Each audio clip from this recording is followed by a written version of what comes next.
Welcome back to Living the Wiccan Life. In part 2 of our episode, we continue our interview with Michelle Belanger. Now, let's take it a little more positive. You mentioned you're going to Sony Medical? Yeah. Is there a lot of applications for vampirism in medical? Well, actually, I know quite many of the blood-drinking vampires that I know are phlebotomists, nurse assistants or nurses, hematologists. They are fascinated by their hunger and they want to know more. This is not just some casual thing. Most of them are highly intelligent, educated people. This is not some superstitious belief that they've developed and they want to study it. There is a huge drive in my community to understand why we are what we are. For psychic vampires to get access to paranormal research and parapsychological research equipment to run tests to see what is really going on. Is it testable? Is it trackable? Is there a possibility for a cure? Because not everybody is very happy being this way. There's a portion of the community, I myself am perfectly okay. It seems to balance out all of my other abilities with energy work, and it works just fine. But I just got a heartfelt email from a young man who's just like, please tell me there's a cure. We want to know, and we educate ourselves to understand better. Now, is there, this is where I think one of the things, and I got a question from one of the people from our last one. Is vampirism a religion, or can there be vampires as a practice and then have another religion? It's tricky because a lot of the researchers look at it as a new religious movement because they see the belief in vampirism as a belief, and they interpret that as a religious path. There are vampire religions. There are vampires who are dark pagan, who have integrated their vampirism and have integrated the archetype of the vampire into their practices. But vampirism itself is not a religion. It certainly does color a person's beliefs. I mean, as a psychic vampire, you're aware of energy between people and everything, and that leads you to a greater experience and a lot of bigger questions than mainstream religions might lend you to believe in. But the Atlanta Vampire Alliance, with their survey that they've been conducting since 2006, we have got Christian, atheists, Muslim, Native American, pretty much every religious system you can think of. And I know that a lot of Wiccans are also there's a big question right now because you got the Goth Wiccan movement, because Wicca itself is shattering. Yeah. And you got the vampires who may be Wiccan or pagan. Actually, I know a Wiccan vampire. I think I know 2 of them. Okay. In fact, which would seem mutually exclusive to most Wiccans, because most Wiccans at 10 years ago, 15 years ago, kind of came to the table going, this is universally dark, it's against the threefold rule, it's against the Wiccan Rede, how can you do this? But there's a lot of people who would voluntarily give up their energy. Well, if you understand, I played the role of the reluctant vampire for many years because it didn't seem like it could be positive, but I realized that was very much my Western upbringing, my Western culture upbringing speaking, because we look at having things taken away from us as bad, universally bad. As I started to study Taoism and the idea of yin and yang and the balance of the universe, my vampirism suddenly made an awful lot of sense. It didn't seem to be a handicap or an illness or a curse anymore. It seemed to just be part of the natural flow. A Chinese friend had really brought it into relief for me when I asked him if there was a word in his language for a psychic vampire. And he kind of laughed at me, not because he didn't believe in psychic vampires, but because he's like, we don't give it a word. It's nothing that special. You just have too much chi or not enough chi, and you just balance out your chi. And it's taken as a given that there are some people who just don't have enough chi, which is their word for the type of energy that psychic vampires take. And so it's this perfect balance. Where the optimum pairing between a vampire and a donor is someone who has too much, and having too much is as detrimental to them as having not enough is detrimental to me. And we just find our flow and balance one another, and it's a positive experience on both ends. So it is, because people wouldn't have meeting you. You have this very sharp, very clean corporate look. Yeah. At times. And I know yeah, at times. Up. Oh, I like my leather and my PVC vinyl every now and then. Right. But as a general rule, you see them, and so somebody say, you go up to somebody and say you're a vampire, they go, oh, come on. Yeah, there are folks who just utterly do not believe it. They're like, you're so nice, you can't be a vampire. Right. And your energy is really strong. And it's like, that's it. Anybody who's a psychic vampire has the ability to work their energy to the point where mine is, if they understand what they are, they make peace with it, and they find the path that it's supposed to take. And now you're becoming, maybe you don't realize this, but I've seen it on the web, you're becoming more and more of a role model for young vampires, especially young vampire women. and that for them it has to be hard, especially for women. I mean, men, I think it's a little easier because they've got that sort of dominance idea.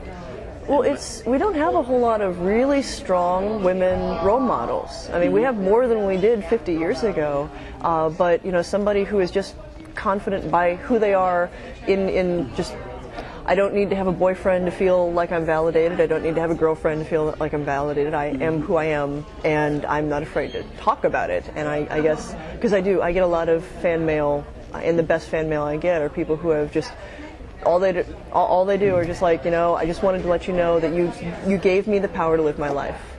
And that is probably the most rewarding thing that I could possibly have hoped for from writing this stuff.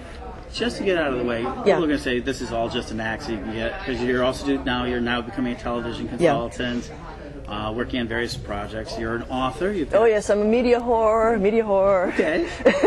What do you have to answer that? Somebody had to step up to the plate. We live in a media-driven society, and I watched. In 1996, I was perfectly content to pretty much hide in the shadows, and in fact, I had worked with a publishing company on a book called Something in the Blood, and if anybody finds that book, they will find that I am referenced not as a vampire, but as a researcher. I was still in the coffin, and I was not willing to let people know who I was and why I knew what I knew.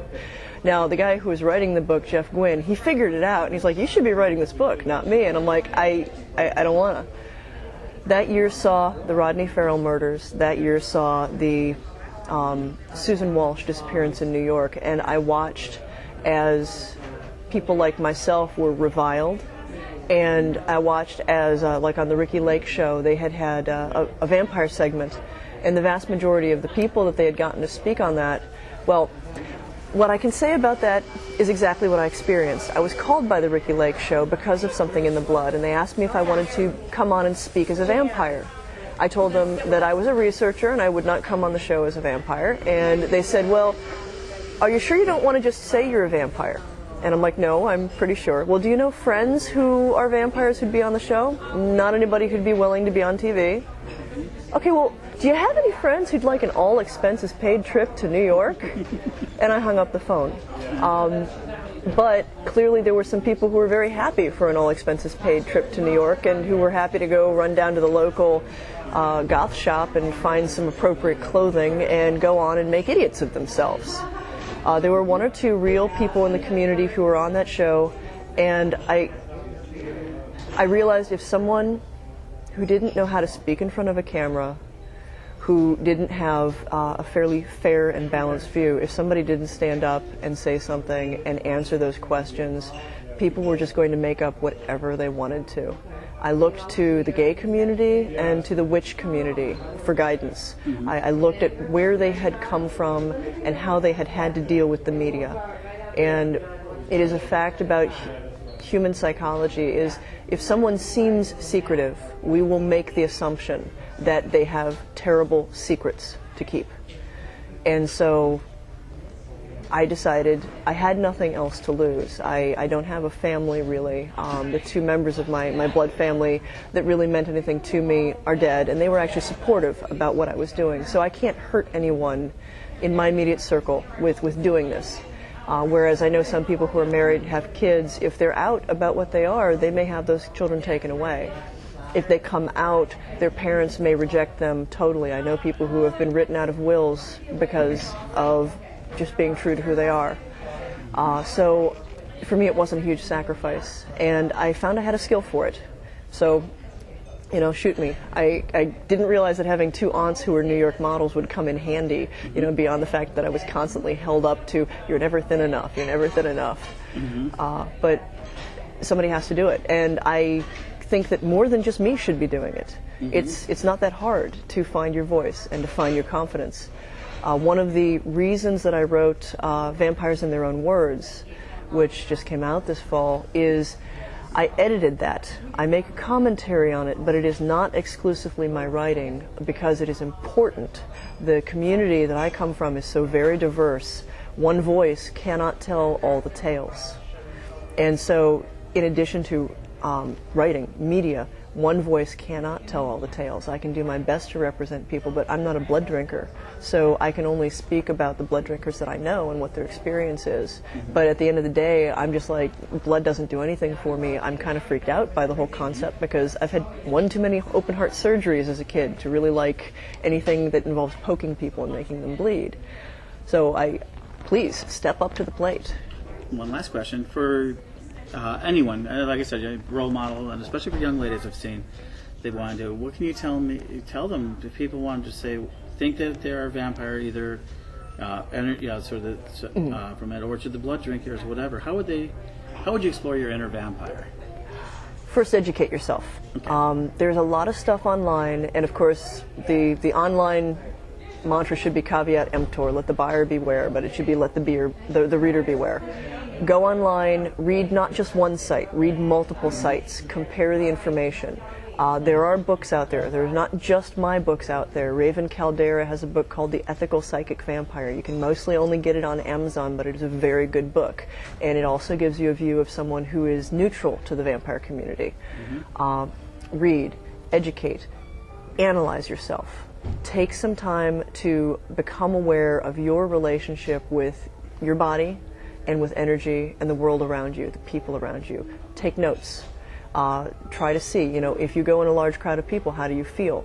How is that different from sitting at home?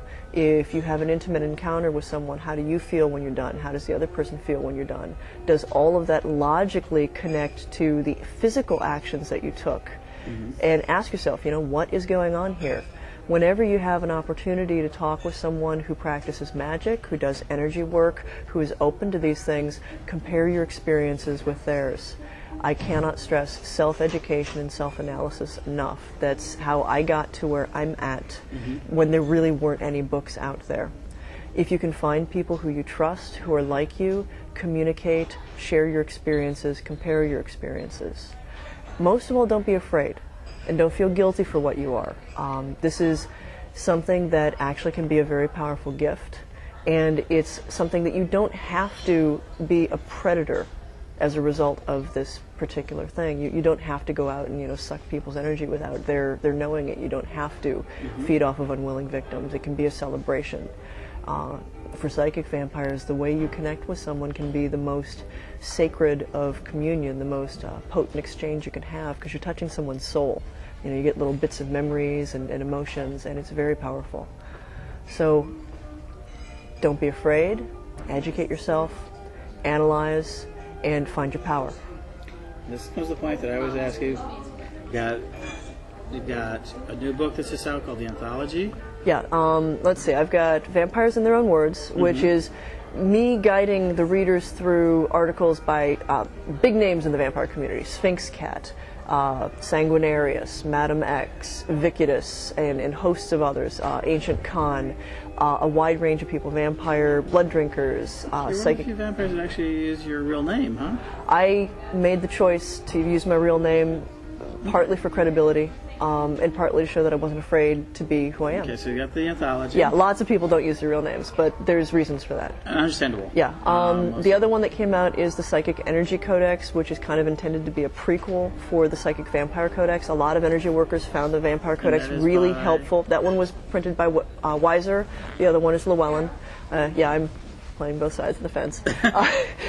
Well, it's hard to be a writer. I mean, it is. Well, and it really, there are some books that are more Weiser books, and there are some books that are more Llewellyn books, and it's just, the days of one publishing company owning one author are really past. It's more about what's going to place it best at the convenience of the readers. But the Psychic Energy Codex is the answer to the energy workers who liked a lot of the energy work in the Psychic Vampire Codex, but who were like, okay, I'm not a vampire, so all this vampire stuff just totally does not do it for me. And that book is lots of exercises. It's not just for beginners. I wrote it with the mind of teachers using it for their classes, so you can go back and adapt all of the exercises to groups. And I'm really proud of a chapter that I did in there on the doctrine of the subtle body in the Western tradition, comparing all the different modes of chakras, from the Qigong system that doesn't even have chakras to the 7 chakras of the rainbow body and the 5 chakras in the Tibetan system, and how all of that actually makes sense if you compare it it all together and develops a whole vision of what the subtle body is and how its anatomy works. And on the web, you also write on the web. Oh yeah, I write on the web. I'm now one of the bloggers for the Paranormal Insider, which is you can find it at theparanormalinsider.com. It is kind of a support and an auxiliary piece to a show that's coming out in the fall. Oh wait, no, it is the fall, coming out in December, called Paranormal State. And that is a bunch of college-age paranormal investigators who go to State College, Pennsylvania, which is one of the only colleges that has a college-sanctioned paranormal investigating team. And they go running around the country investigating people's hauntings and trying to help from the human aspect of things. Other stuff in the works. Of course, I do musical stuff on the side here and there just because I owe my voice to my mom and my grandfather. That's kind of my way of honoring them. And I have a book coming out next fall called Walking the Twilight Path, and that is an integration of death and afterlife traditions into something that Western readers will be able to understand. I'm a great fan of the Tibetan Book of the Dead and the whole Bardo tradition that goes along with it, and this is my attempt to take a lot of that and the wisdom from that and make it accessible to anyone from our culture. Although I think that it will have a high goth appeal because there's a lot of like cemetery visualizations and things. I did a lot of my thinking in college in cemeteries. I hope that you enjoyed that interview. This will be our last program for this season. We'll be back in the spring with a lineup of new shows. Until then, may you blessed be.